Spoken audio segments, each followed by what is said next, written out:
Hello tout le monde, c'est Colé Pipon de la King Trading, j'espère que vous allez bien. Malgré cette semaine compliquée, on se retrouve pour la petite vidéo analyse technique. Donc, comme d'habitude, on passera sur les gros porteurs, ceux qui drivent le marché, donc à savoir Bitcoin et Ethereum. Et ensuite, on passera aux alts que vous m'avez demandé sur le Discord. Alors, on va commencer directement par l'analyse du BTC, donc BTC qui nous a bien dump depuis la dernière vidéo, qui nous a bien dump dessus, donc à savoir, il me semble qu'on était à peu près sur ces niveaux quand j'ai fait ma vidéo, donc la vidéo de lundi. Ce qui est relativement clair pour moi, c'est que si il vient à y avoir un relief, donc à savoir que je ne suis pas sûr, étant donné que, enfin, déjà on n'est jamais sûr de rien en AT, mais on est quand même ici, donc en train de rentrer, ça c'est le niveau de VAL, donc Value Low, et ici Value High. Et donc on revient sur ces niveaux à des endroits où il faudra plus une véritable force pardon, acheteuse pour re-rentrer ici et pour nous offrir un relief jusque ces niveaux. Donc le niveau des 34-36K, ça me semble pertinent pour prendre des profits ou pour alléger ses positions.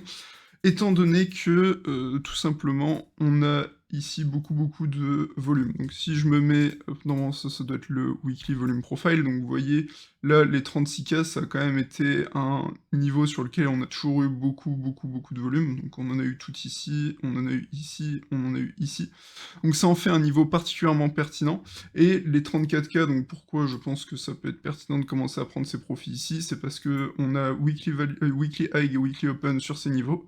On a du coup un gros pour high qui se situe ici, et un autre gros pour high, enfin moins gros, mais un pour high qui se situe également sur les 36 100, 36 134. Donc c'est pour ça que tous ces niveaux de 34, 36K, ça me semble vraiment pertinent d'essayer d'alléger ces positions dessus. Donc c'est pareil, ça peut être une porte de sortie pour les alts. Mais en tout cas, c'est vraiment les niveaux que je surveille actuellement pour alléger ou pour reprendre des put options pour se recouvrir à la baisse. Donc je pense que la baisse est toujours pas finie dans le sens où le contexte économique est toujours très compliqué pour les actifs à risque. Donc les actifs à risque, ça inclut les actions et les crypto-monnaies notamment. Enfin, en tout cas, c'est ce que je surveille pour ma part. On a toujours les taux US à 10 ans, etc. On en reparlera après dans la petite rubrique macro qu'on essaye de tenir en ce moment. Mais en tout cas, voilà, s'il vient à avoir un relief et qu'on revient sur ces niveaux-là, alors je rechargerai très probablement en put option. Donc c'est en tout cas ce qui m'intéresse de jouer actuellement. Donc dans le cas où on revient sur ces niveaux, personnellement ma target ça serait donc toujours là, ça a toujours été des creux, des sommets de plus en plus bas. Normalement, on devrait garder cette dynamique et pour moi, le prochain niveau pertinent, donc là on attaque les 27K qui était du coup un petit nœud de volume, donc on le voit pas très fort ici, mais en tout cas c'est un petit nœud de volume ici. Et ensuite, du coup, ça sera ce spike de volume qu'on voit ici, qui se situe sur les 23 000 $ à peu près. Donc c'est ce qui me semblerait pertinent de jouer. Après, prenez en compte que on a eu énormément de momentum ici, donc vous voyez, on a beaucoup de volatilité sur ces niveaux, et que par conséquent, le marché pourrait se calmer aussi. Donc n'essayez pas trop de jouer la volatilité non plus. C'est possible qu'après un tel excès de volatilité, on ait quelques jours de repos, donc si vous prenez des options, prenez pas des expirations très court terme non plus. Donc c'est pour ma part, je vais prendre probablement pour juin les expirations. Mais voilà, en tout cas, c'est ce qui me semble pertinent de jouer actuellement. Et par contre, oubliez pas évidemment que c'est totalement possible qu'on rejette tout simplement cette VAL et qu'on parte directement vers des plus bas. Même si on est déjà dans une belle tranche d'excès, à mon sens. Donc, on va maintenant passer rapidement sur Ethereum, même si, encore une fois, le marché des crypto-monnaies est extrêmement corrélé et que par extension, c'est un peu le même constat qui est à faire sur Ethereum, donc on checkera après le ratio ETH-BTC qui a bien tanké. Mais, donc on voit ici, je vous en ai parlé, je ne sais pas combien de fois qu'on soit ici, ici, ou ici quand j'ai commencé, je vous ai toujours parlé du niveau des 2000-1800 $ qui m'intéressait. Donc j'ai commencé à acheter spot ici, j'ai pris également des profits sur le put option que j'ai ouvert ici et ici. Maintenant, donc j'ai commencé du coup à avoir des positions spot sur Ethereum. Maintenant, j'ai pas non plus encore envoyé toute la poudre à canon. Donc pourquoi j'ai pas encore envoyé toute la poudre à canon? Je pense pas qu'on soit encore sur un bottom générationnel. et j'enverrai la poudre à canon quand le contexte économique sera plus favorable à une potentielle expansion des crypto-monnaies. Donc à savoir que, les taux, enfin la hausse des taux se sera calmée, que la force du dollar se sera calmée, qu'on ressente que les investisseurs repassent en mode risk on. C'est ça que je veux voir pour vraiment max bid sur Ethereum. On peut très bien partir pour 2 années de bear market et enfin 2 années, 1-2 ans de bear market, et à ce moment-là, il faudra toujours avoir de la poudre à canon. Ça va être, à mon sens, un gros jeu d'endurance, donc à savoir qu'on pourrait très bien relief comme ça. Donc je parle aussi pour Bitcoin, hein, pour le marché des crypto-monnaies en général, mais on pourrait très bien relief comme ça, languir un peu sur ces niveaux, repasser un peu en dessous. Donc il va falloir DCA sur tous ces niveaux, et garder de la poudre à canon. C'est pas parce qu'on est sur des niveaux intéressants que vous devez envoyer tout ce que vous avez en stock maintenant. Essayez de garder, de durer dans le temps, même si on va un peu en dessous, essayez de garder de la poudre à canon, et survivez dans ce marché qui risque d'être assez moche pour les prochaines années encore. Donc le niveau forcément qui intéresse sur Ethereum actuellement, ça va être, quand, enfin si BTC revient sur les 34-36 000, on pourrait, alléger ses positions sur ces niveaux. À mon avis, on sera à peu près sur les 2200-2300-2400 même, enfin bref, sur ces niveaux, et ça pourrait être intéressant d'alléger ici. Et ensuite, on avisera. Donc voilà, pour Ethereum, je pense que j'ai pas mal dit l'essentiel, on va dire. Je vais maintenant passer sur le ratio ETH-BTC qui s'est fait allumer. Donc ça, c'est assez impressionnant, et surtout, ça corrèle pas mal avec la Bitcoin dominance. Donc on va passer rapidement, je crois que je l'ai ici, ouais. Donc on va passer relativement rapidement après sur la Bitcoin dominance, mais c'est relativement logique. Donc il faut savoir que dans ces périodes relativement incertaines, on a notamment, du coup, on est déjà sur une... Enfin, quand vous tradez les crypto-monnaies, quand vous êtes sur ce marché, vous utilisez déjà, enfin, vous êtes déjà positionné sur un marché très à risque.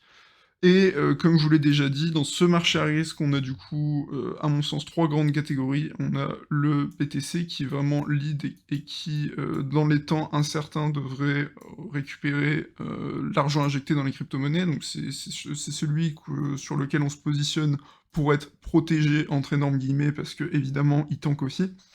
On a ensuite l'Ethereum, du coup, hop, je vais mettre ETH, donc c'est relativement mal écrit, hein, désolé.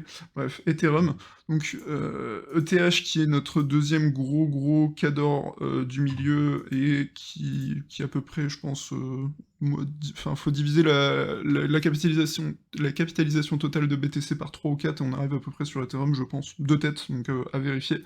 Donc on a ces deux actifs dans un premier temps qui lead vraiment le marché, et ensuite on a toutes vos petites altcoins, et elle, c'est surtout elle qui m'inquiète, parce que elle risque fortement de se faire vraiment doomed. Donc que ce soit, enfin toutes les alts en fait.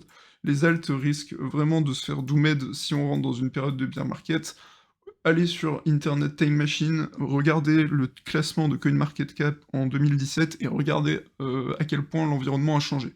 Donc ne tombez pas amoureux de votre bague, peut-être que le coin qui était très hype ces dernières années ne sera plus du tout intéressant en 2024, 2025, 2026.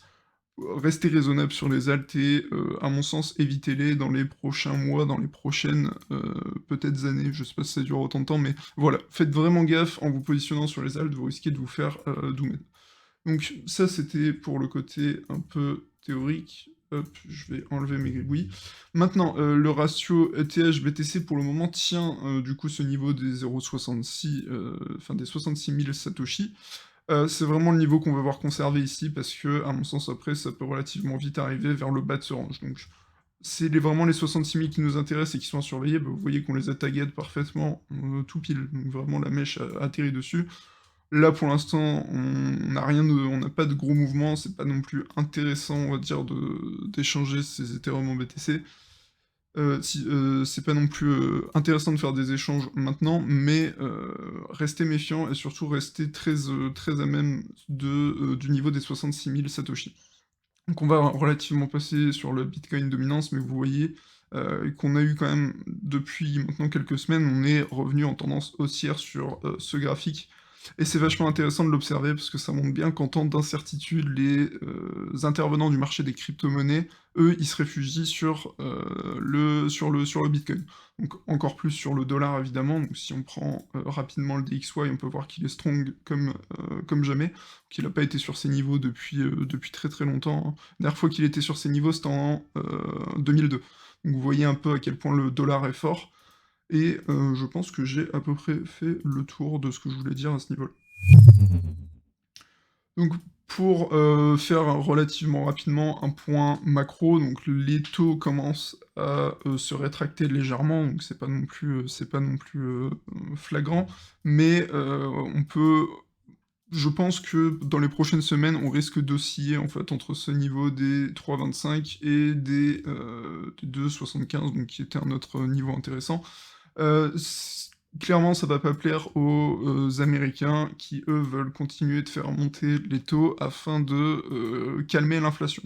Il me semble que c'est Powell qui a dit, donc Powell, qui discutait à propos des inflations des taux et qui disait qu'il rehausserait les taux jusqu'à ce que l'inflation soit contrôlée. Donc vous voyez que ça reste une très mauvaise nouvelle pour nos actifs à risque et c'est pour ça que, l'environnement, le contexte actuel est toujours aussi défavorable. Donc on peut potentiellement osciller entre les 3,25, les 2,90, pendant un petit moment et ensuite, exploser et là, à partir de là, bah, les prochains niveaux, ça serait 5,40 mais là, on arrive sur des niveaux jamais vus depuis 2002 et ensuite les, 6,8 qui sont là des niveaux pas vus depuis 2000.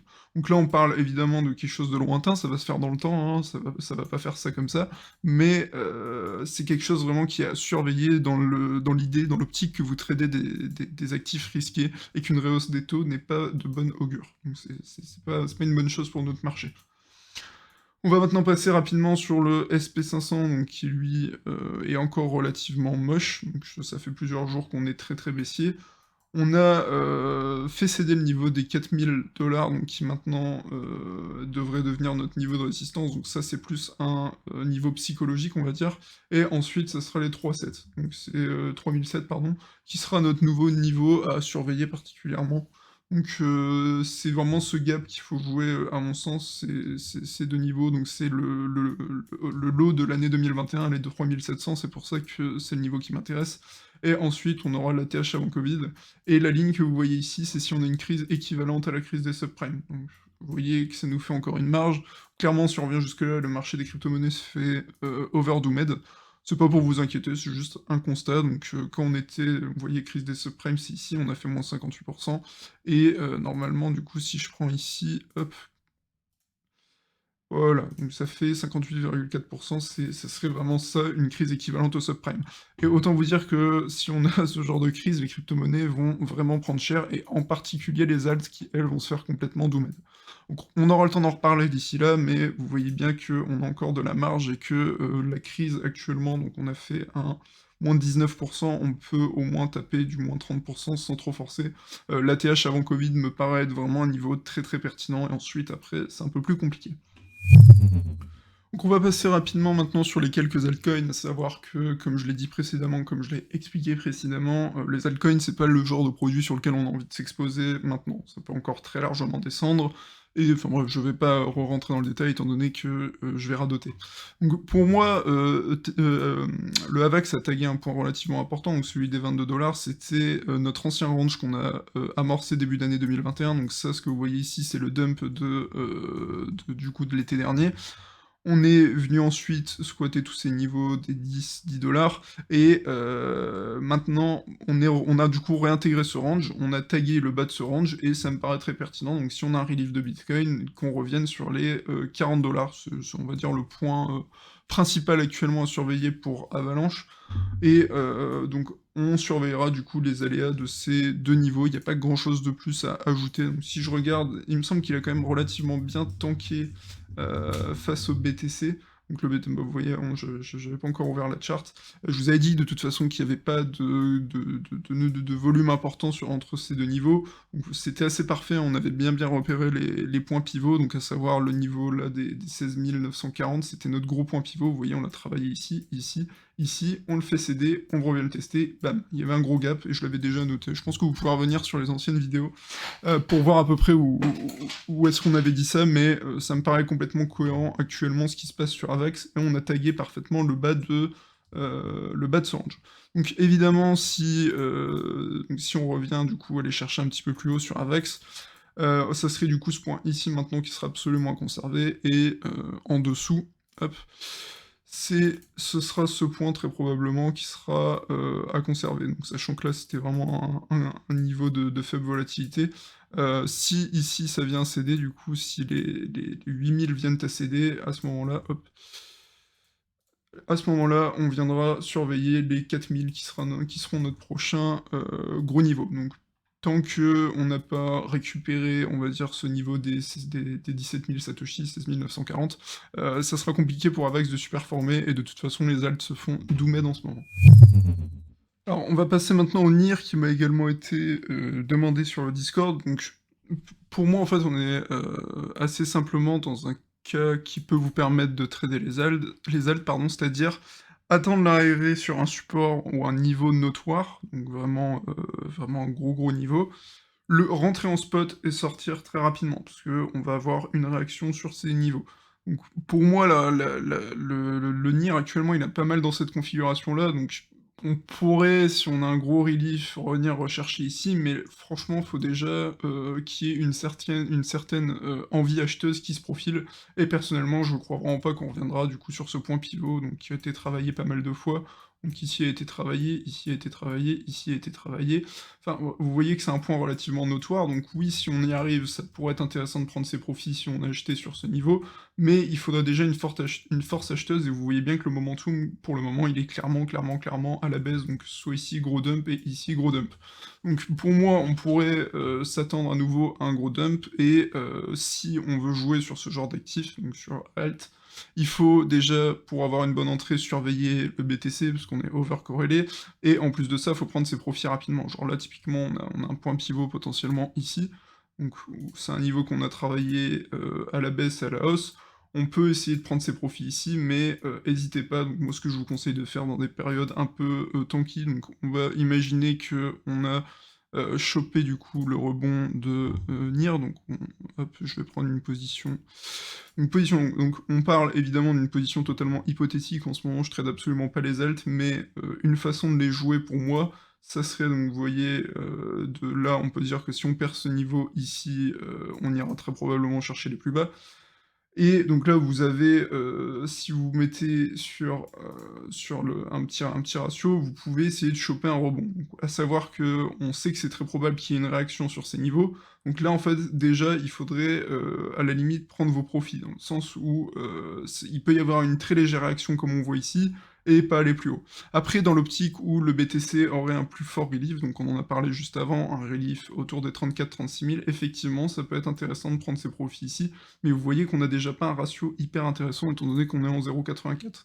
Donc c'est un ratio clairement moche, et si vous tradez avec ce genre de ratio, vous devez vous assurer d'avoir un gros win rate, parce que sinon vous allez être en perte à terme. Donc vous pouvez essayer de prendre vos profits sur ces niveaux-là. Donc c'est une façon de le jouer, évidemment, maintenant je vous le dis, il est trop tard, il aurait fallu rentrer plus tôt. Mais une façon de jouer les alts en ce moment, c'est de mettre des points vraiment clés, donc comme ici sur NIR, et jouer le rebond rapidement, étant donné qu'on est censé avoir une réaction acheteuse sur ces niveaux. Typiquement, peut-être que sur Solana, ça sera plus parlant, donc vous voyez, on avait déjà repéré au préalable, hop, je verrai ça, on avait déjà repéré au préalable ce milieu de range ici, donc les 38-68, on l'a tagué parfaitement, donc il fallait vraiment prendre ce mouvement, et là déjà vous devriez être en train d'essayer de chercher une porte de sortie. Donc voilà, assez simplement, c'est comme ça actuellement qu'il faut essayer de jouer les alts, on repère les points importants, et on place l'ordre, et on prend un bénéf rapide. Mais il n'y a pas de raison de rentrer plus en profondeur que ça. Donc je vais rapidement checker le NIR contre le BTC. Oh la vache, il a bien tanké là. Donc NIR BTC, bah, vous voyez, il a été chercher un gros niveau, donc le niveau ici qu'on avait déjà pas mal travaillé auparavant, et dont on s'est resservi comme support. À partir de là, donc vous voyez, là c'est, on va dire, le haut du range anciennement créé. Donc vous voyez, la mèche ici, vous échangez au BTC, et vous prenez vos profits sur le haut du range. Typiquement, c'est comme ça qu'il faut jouer les alts en ce moment, essayer de choper les couteaux qui tombent à des points clés, mais c'est vraiment un truc qu'il faut savoir faire. On est déjà sur une très très bonne maîtrise d'exécution, et c'est pas un truc que je recommanderais à tous les débutants. Donc en large majorité actuellement, je vous conseillerais quand même, si vous êtes débutant, de fuir les alts, parce qu'elles sont pas dans une bonne config actuellement, elles sont pas simples à trader. Donc voilà pour aujourd'hui l'équipe, j'espère que ça vous aura aidé, j'espère que ça vous aura plu. Si c'est le cas, comme d'habitude, n'hésitez pas à laisser le pouce bleu et à vous abonner. Donc je vous invite également à rejoindre le Discord de la King Trading, dont vous trouverez le lien dans la description. Et pour terminer, notre partenaire officiel pour trader les crypto-monnaies, c'est Bybit, et vous trouverez un lien de parrainage dans la description. Sur ce, je vous souhaite à tous un très bon week-end et surtout un bon trading. Salut!